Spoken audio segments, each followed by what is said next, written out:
നമ്മൾ ചായ കുടിക്കാൻ വേണ്ടി ഇവിടെ ഉണ്ടായിരുന്നോ സമയത്ത്? ആ പൊട്ടിത്തെറിന്റെ സൗണ്ട്. എന്റെ പേര് ആലിസ് എന്നാണ്. എന്താ കണ്ടത്? ഞങ്ങള് പൊട്ടിത്തെറിന്റെ സൗണ്ട് കേട്ടതാ, ഇവിടെ വരെ എത്തി ഞങ്ങൾ ചായ കുടിക്കാൻ വേണ്ടി. അപ്പം ഞങ്ങൾ ഓടി വന്നപ്പോൾ ഇവിടെ പൊട്ടിത്തെറി കഴിഞ്ഞ് സൗണ്ട് കേട്ടിട്ട് ഓടി വന്നപ്പോഴത്തേക്കും കുറച്ച് പേരെയൊക്കെ രക്ഷിക്കാൻ വേണ്ടിയിട്ട് 1-2 പേര് ഇവിടെ ഉണ്ടായി. ഞാനും ഓഫീസിലേക്കായും ഉണ്ടായിരുന്നു. ഞങ്ങൾ അവരെ, അതായത് ഇവിടെ നിന്ന് എത്രയും വേഗം പുറത്തേക്ക് എടുക്കണം എന്നുള്ള ഒരു ഇതിലെ തന്നെ ചാടിച്ചെടുത്തു. കിച്ചൺ ഭാഗത്താണ് പൊട്ടിത്തെറി ഉണ്ടായത്. ഇതിനകത്താണ്. നമ്മൾ ഈ ബില്ല് ചെയ്യണതിൻ്റെ പുറകിൽ അവർക്ക് ഇതുണ്ട്. അത് സ്റ്റീമർ ബ്ലാസ്റ്റ് ആയതാണെന്നാണ് പിന്നീട് അറിയാൻ പറ്റിയത്.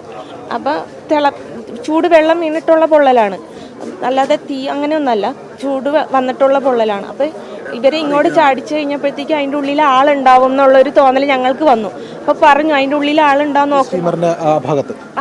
ഉള്ളിൽ നമുക്ക് കാണാൻ, ഉള്ളിൽ എന്ന് വെച്ചാൽ മൊത്തം ലൈറ്റ് എല്ലാം പോയി.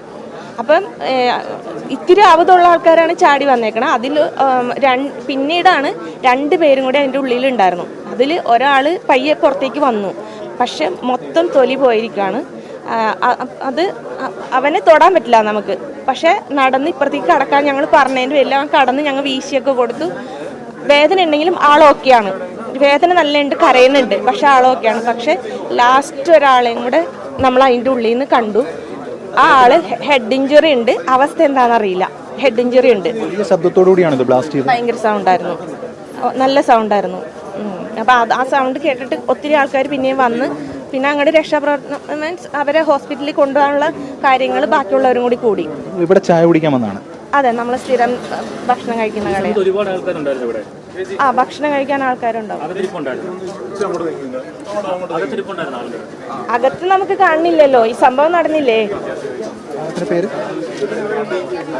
അതെ, ഫുഡ് കഴിക്കാൻ വേണ്ടി വന്നതാ. സൗണ്ട് കേട്ടു.